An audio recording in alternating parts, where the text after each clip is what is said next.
Welcome to more World of Warplanes content from the Noble Queue, and in this video I'm going to do a full review of the Tier 8 Premium American Heavy, the F-82 Twin Mustang. Here we are on the tarmac outside the hangar, once again looking at the F-82E Twin Mustang.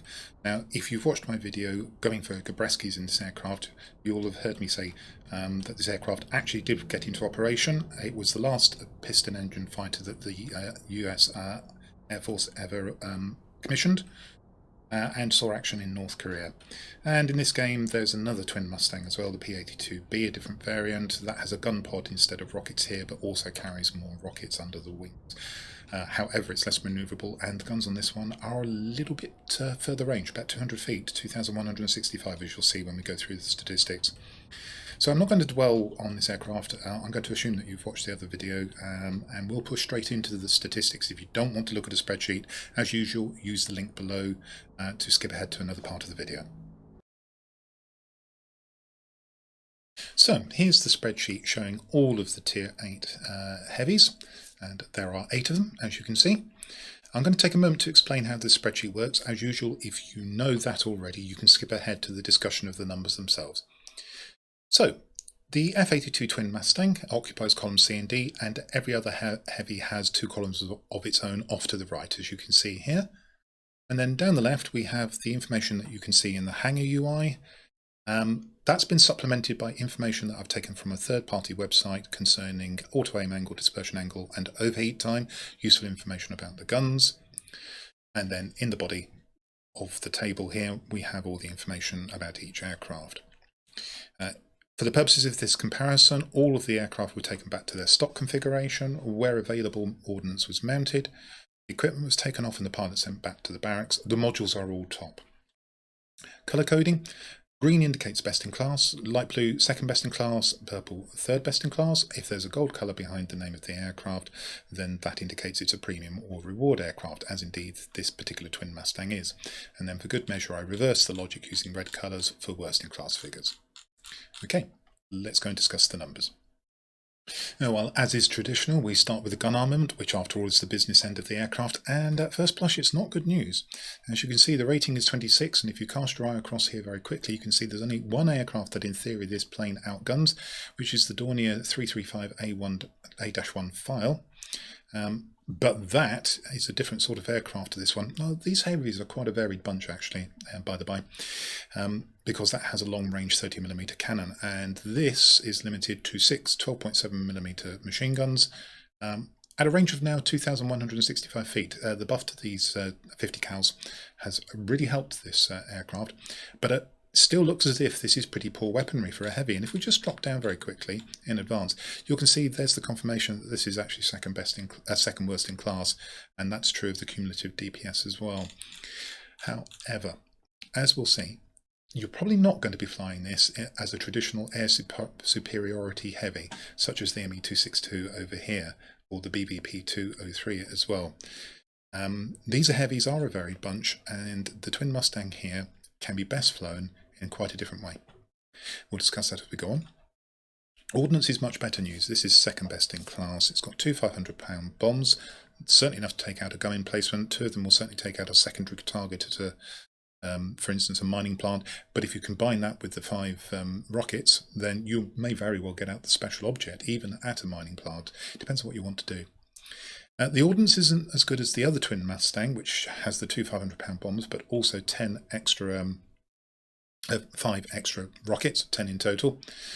And since it also has 8 extra machine guns mounted in a pod between the 2 fuselages, you might be beginning to think, well, what on earth do I want an F-82 Twin Mustang for, when this one has got so much better, more armament, and better ordnance? Well, we'll come on to that. Survivability is pretty poor for a heavy. You'll quickly see that this is just about worst in class, second worst in class certainly. The ME-262 surprisingly is a bit more fragile, but this is again not your classic heavy to sit behind large hit point pool bombers that are shooting at you with their rear guns, particularly if they're human piloted bombers and the rear guns have been improved.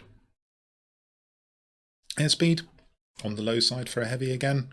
In fact, probably pretty close to near worst in class, apart from its brother, the Twin Mustang, which is even slower due to the amount of ordnance and the extra weaponry that it's carrying. So again, this isn't really a classic heavy pursuit aircraft either. Now the story begins to become a bit clearer. So the maneuverability on this aircraft is 51, which is top rating, and by some distance even over the other Twin Mustang. And the turn rate is 12.3. This is getting into multi-role territory, and that's important because you can certainly improve this aircraft's mobility to the point where, certainly against bot multi-roles, it's extremely competitive. And the altitude performance, again for a heavy, pretty average, much more like a multi-role. And there's a clue here. I've mentioned multi-role twice now. You're beginning to think about this aircraft a bit differently, and if you are thinking about it a bit differently, the way you should be thinking about it is perhaps a bit of a hybrid heavy stroke multi-role. We just have a quick look at the worst in class figures. We'll get confirmation of what I've just been mentioning. The gunnery, not good for a heavy. Survivability on the low side for a heavy. Airspeed, again, on the low side for a heavy. And the worst in class boost there is worth mentioning again. So again, this is not a pursuit aircraft. That's wrong here. That's actually a very good turn rate, but I've got the logic wrong here. I'll fix that for another video. That would actually be, as you can see up here, green, best in class. I've got the logic slightly wrong, and it's picking off the lowest figures as the worst here. So ignore that. And altitude performance, again, just confirming that it's pretty much worst in class. So what we've got is a heavy, which is actually a multi-role masquerading as a heavy, in my opinion. And if you think of it as a multi-role, the weaponry is decent enough. It will take out ground attackers, it will take out bot bombers, and it's got pretty good ordnance as well. And as you saw in my previous video, if you watched it, going for Gabreskis, the ordnance is plenty good enough to get Gabreskis. And you may want to stick around and watch the battle replay coming up as well for more use of ordnance. So the answer to this aircraft is, if you fly it like an air superiority heavy, you're going to be massively disappointed with it. But if you fly it more like a multi-role, being careful about human multi-roles in the game, you're probably going to have a much better game. And I will say straight away, I thoroughly enjoy flying this aircraft. If you skip the numbers section, then let me just say that I've said that, in my opinion, this aircraft is more like a multi-role masquerading as a heavy, and that profoundly affects the way that I choose to build it. It's specialised, which means I have all of the equipment and the consumable slots available, but what you'll be missing when you get this aircraft in the first place is a slot off the engine for equipment. That will be missing, and then you'll also be missing the slot for the outboard weapon. We pop it into Specialist. Let's see what I've actually done with it now that I have it specialised. No surprises in the cockpit. There's a gun sight in order to improve accuracy. Point I didn't mention in the numbers section, compared to the F-82E Twin Mustang, there's a compensation. Even though this has fewer machine guns, they are more accurate. The auto aim angle is bigger, it's 3.5 degrees compared to 3 for the F-82B, and the dispersion angle is only 0.5 compared to the F-82B's 0.6. So although you have fewer guns, they hit more accurately. And here we go. Thinking about this more as a multi-role than a heavy, and I'm not building it for pursuit, I've put on a lightweight wing frame instead of a polished skin, and I've also put on a lightweight engine instead of an uprated engine. The boost is normally 25 seconds. I've put on a high-speed gas turbine. It's advanced level at this moment, not ultimate, bear that in mind. And if you choose to do the same as me, or indeed if you choose to put on an uprated engine instead, but also the gas turbine, then I would suggest that you reassemble it so that you get, as I have here in orange, first 5% engine cooldown rate, and then just below 10% engine cooldown rate. And when I get this up to ultimate level, I'll probably gamble, and it is a gamble, for the 5% boost availability. And finally, on equipment, we have on the outboard weapon strengthened hardpoints. That comes at a cost on cruise speed and maximum speed under boost, but then I want the bombs and rockets to reload as fast as possible because I am going to largely be playing this as a multi-role. I haven't got an uprated engine on the aircraft. That gives me the opportunity to put on a first aid kit instead of a fire extinguisher, and that's useful because you will be following things with rear guns, ground attackers, bombers, other heavies potentially, quite a bit in this aircraft, even if you aren't pursuing them right across the map. Pneumatic control assist to get me out of trouble in a tight spot, perhaps with another F-82E or multi-roll. I've got 22 seconds of boost at the moment. I can supplement that with 10 seconds from the engine cooling if I've got maximum boost. In any case, provided you've got at least 1 second, you'll get the extra 10 seconds off this. Universal ammunition, as I'm sure you all know now, I don't ever load gold. And I've got improved fragmentation for the outboard weaponry. Now, as usual, I treat this as a crew trainer. I don't build a pilot for it specifically. However, the bundles that are currently available in the shop have a bonus item, which is an 8-point pilot. And if you are going to build a pilot directly for this, and you build the aircraft like me, then I would suggest probably you look for Aerodynamics Expert first, Marksman 1, sorry, that's Engine Guru 1, which is what I meant anyway, then Marksman 1, and Aerobatics Expert. If you are going to employ a speed build on this, you're going to put a polished skin and an uprated engine, then probably I'd suggest you go Aerodynamics Expert, Engine Guru 1, which is 4 points. You might think about immediately going for Engine Guru 2, that will leave you a spare point, and then you've got 1 to earn, and go for Marksman 1 after that. In my case, probably my next port of call, since I've got a point just waiting to be reassigned here, as soon as I get the next point, might put it on Battle Tested for a while, but then I'll take Battle Tested off and then put on Resilience, one of my favourite skills. Okay, so that's how I've set the aircraft up. We've had a chat about pilot skills. I think it's time to go and see how it performs in battle again. The map for the forthcoming battle is Albion. It's the trump card variant. It's 5 sectors and they're laid out in the 5 spots of a die configuration, but they're asymmetric. Unusually, on one side, the left side as we're looking at it, we have 2 mining plants. On the right side there are 2 command centres, and in the middle there's a forward airstrip. This is not a repair airbase, incidentally. Nonetheless, it's tactically important because it provides easy access to all of the other sectors. But from there, what you're going to do at the start of the battle and throughout the battle very much depends on what aircraft you're flying, what teammates you've got, and what's the composition of the enemy team. And it could be that holding the forward airstrip, a mining plant and a command centre will win you the battle, or holding both command centres and a forward airstrip might. You probably will need a plant for at least part of the time. The same holds true of holding both mining plants and the forward airstrip. You probably will need a command centre some of the time. So it's quite a tricky one. Better have a look at the order of battle and see if we can glean anything from that. There's a Tier 9 F-94D Starfire on my side.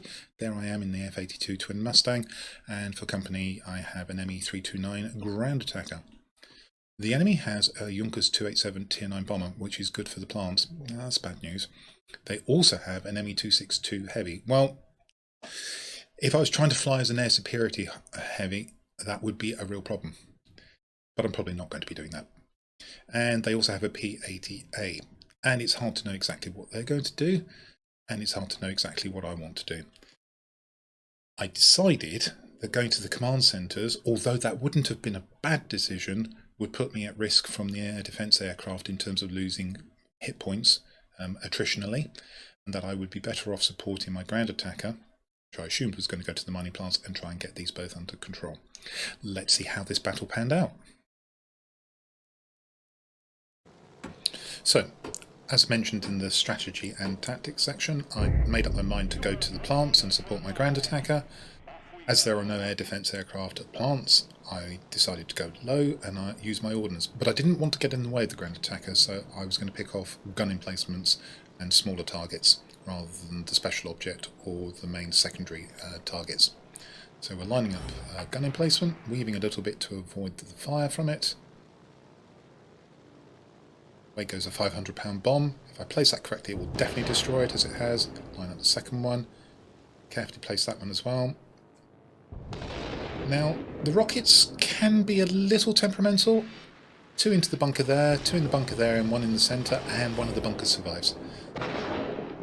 As it happens, I hadn't fired the 5th rocket, but that would have gone for the centre anyway. Didn't actually take out one of the bunkers with the bombs either, but the guns destroyed it, as you saw. Now I used the rocket, and in fact I think the guns destroyed that bunker before the rocket hit. That's 3 ground targets taken out. The enemy, unsurprisingly, have already got a mining plant. That almost certainly will be the Junkers 287, I would guess. But as I'm low, I go looking for ground attackers, and here's an IL-20. Now that swings straight towards me as you would expect with a ground attacker, so I simply avoid it and come round.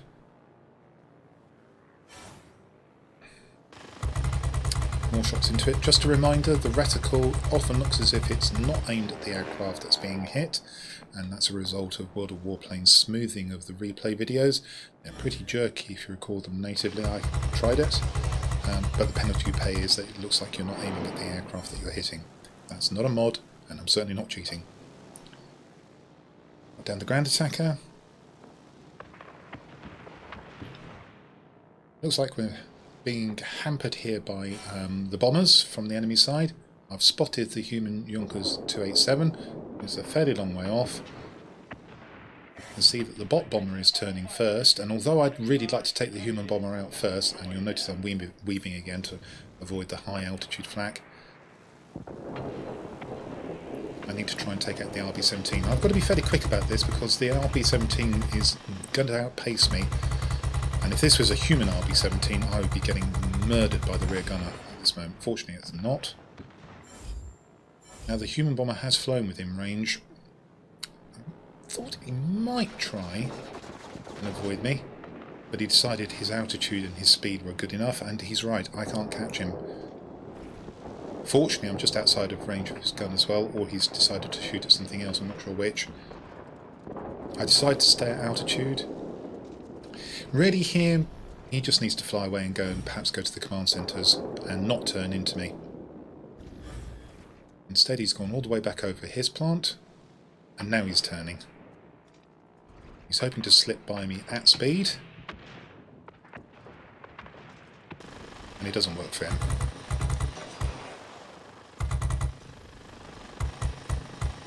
There's a bot fighter and myself shooting him. I get the kill. And the only problem with that is it's between the two plants, and we are beginning to lose at the plant that I originally set up to take. However, I've got my ordnance back, and I decide that I will attack this plant since it's the nearer of the two. Probably would have been better to go back to the original plant. There we go, another 2 targets out, that's now 5. Got the rockets. Thought about going for that bunker, but something destroyed it before I could. And now I decide I need to get after the heavy that's attacking the bombers. Tells me that we got a command centre. And this is the human heavy. And all he needs to do is fly away from me. And he chooses to turn. And that's a mistake. And that's allowed, me distracting him has allowed our bombers to actually take this plant away from the enemy. I've now killed the heavy. I've still got rockets, and I can go and use those at the plant that I was originally attacking, and I can see a ground attacker at least there. Think about going up for the bomber. It's the RB-17. Decide he's too high. Probably going to be too fast for me. Probably going to try and break off.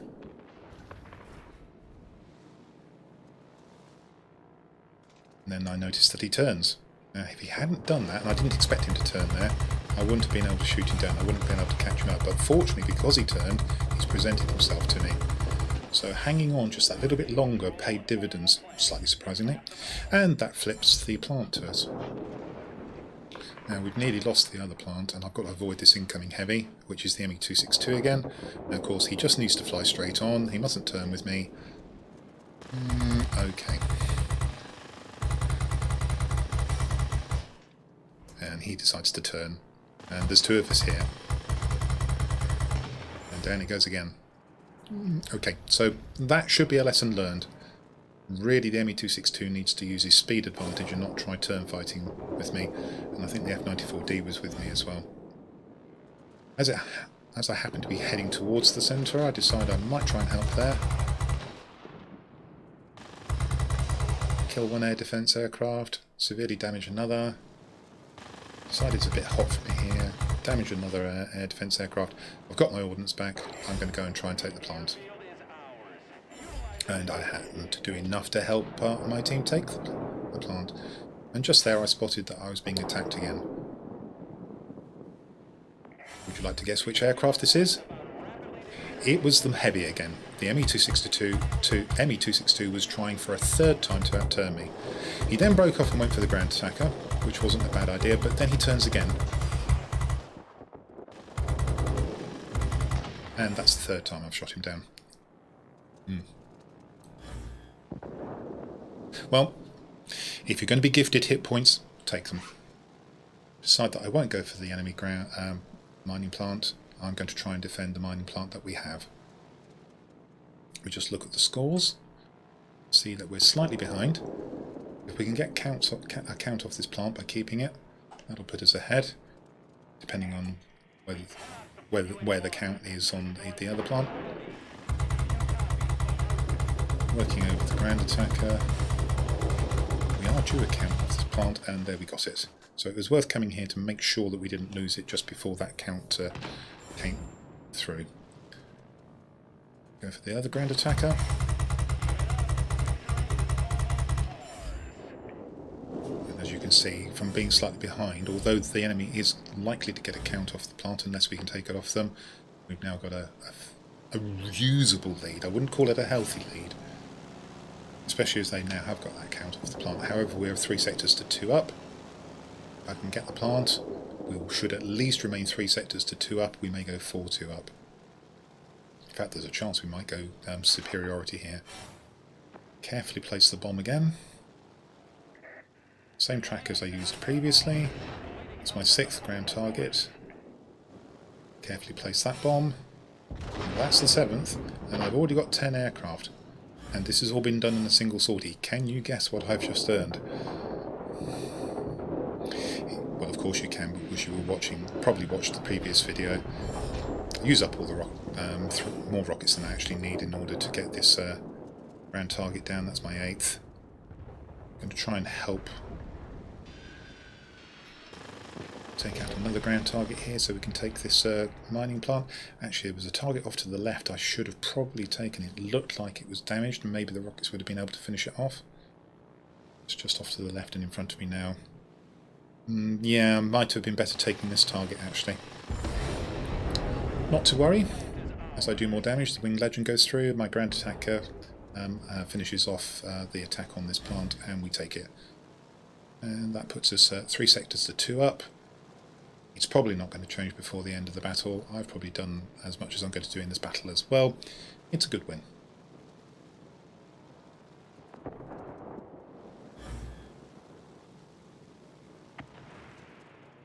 I've got no ordnance, there's no point in going to the mining plant, there's nothing to attack there, and I can't do anything to the ground targets. I'm probably not going to reach anything over the airfield either. And indeed I'm right. And there we go, and that's 15,000 personal points, and there's that Gabreski's medal again. So you should be able to see that playing this as a multi-role type aircraft, Gabreski's are not easy to come by, but it's a good aircraft for them. Let's take a look at the outcome of this battle, and as we can see from the centre, it's a 4 chevron battle, or a Grade 2 heavy fighter. 306,789 credits, or silver if you prefer. The gross, 102,000, just over that was due to a premium account bonus. Look in the message box, we can see there were no expenses. The aircraft wasn't shot down, so no repairs, and I was using prepaid consumables as usual. 6,208 experience, you can see the breakdown there. 3,450 base, premium count bonus, and other bonuses coming in from various sources. 310 free experience, again with the premium account bonus, as you can see there. 1 token for the first medal of the day, and that was a Gabreski's. And also a winged legend. On the personal score tab, we can see that one of the class-specific missions was complete, the capture points. 10 aerial targets destroyed, which is exactly the number needed for the Gabreski's. 5 of those were attack aircraft and bombers. Needed to do a little bit more on these 2 in order to get that up to 5 chevrons. Often the way though, if you're pursuing ground targets in this aircraft, you don't necessarily get enough of these attack aircraft, and particularly bombers. 15,050 personal points, 4 sectors captured. 8,466 damage to aerial targets, and that reflects the fact that 5 of the targets were high hit point pool attack aircraft or bombers. Critical damage of 10. Didn't lose the aircraft. Capture points were divided for 390. That's 40 for defending and 350 for attacking. 8 ground targets destroyed, one more than was necessary for the Gabreskis, and that got 32,989 damage. One assistance there as well, apparently. And if we look on the team score tab, we can see that was enough for first place on both teams, both by personal points and by chevrons. A good contribution from the Tier 9 F-94D there. Suker is getting better and better in that aircraft. Me-329, pretty decent contribution as well. Happy with that. On the enemy side, unsurprisingly, the Junkers 287, although once I shot him down over the plant, I don't think I saw him come over the plants again, was the top scorer. And then some slightly less important contributions from the rest of the team. Happy with the win, particularly happy with yet another Gabreskis medal. So, now that you've seen what the F-82E Twin Mustang can do, you might be tempted to part with cash for one of the 3 bundles that you can see before you on the screen at the moment. And I'm going to say straight away, I'm going to assume you make up your own mind about the wisdom of paying money into World of Warplanes when wargaming is withdrawing from Russia and Belarus, and the future of all their games is not clear. That said, all of the bundles are priced identically. That's £31.46 or €36.77 or $45.11 US. What have we got in the bundles? Well, we have bundle number 1, which has the Twin Mustang. Crew trained to 100% with 8 free skill points, and of course I discussed what you might do with those 8 free skill points. That's quite nice. Bonus decoration set, as you can see there on the screen, and then the Tier 7 North American P-51K Mustang as a bonus as well. That aircraft is a Chinese aircraft, which means it's not really useful as a crew trainer, but it's quite nice as an aircraft in its own right, especially now the 50 cals have been buffed. It's virtually identical to the Tier 7 American Tech Tree aircraft, if you're wondering. We can ignore these, seems to be a repeated information, and not quite accurate either. Let's go and have a look at the second bundle. And we've got in this one the aircraft, the crew with the 8 free skill points, the hangar slot and the decoration set, and also bonus mission.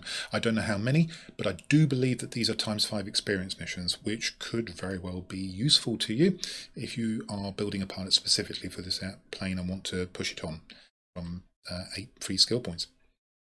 And if we take a look at the last bundle, again, the Twin Mustang, the crew with 8 free skill points, the hangar slot and the decoration set, bonus 2,500 gold, and also a mission. I guess it's a ×5 again. Obviously there's going to be fewer of these, maybe it's even just one than the preceding bundle. Is this value for money? It's always hard to say. It's awfully expensive for pixel planes, I think. However, I can tell you that if you're prepared to part with this kind of money, this is a really good and enjoyable aircraft in my opinion, and I would recommend it as an aircraft within the game. That brings me to the end of my full review of the F-82 Twin Mustang, which is currently available in the shop. And I hope this video and the one that preceded it have shown you that if you fly it like a multi-role rather than a true air superiority heavy, it's a versatile aircraft capable of doing great things. 2 Gabreskis medals came in the space of probably about 10 to 15 games. That should tell you something. Anyway, I hope you found that useful, and that if you did, you'll come back and see my future content. But until then, this is the Noble Q signing out.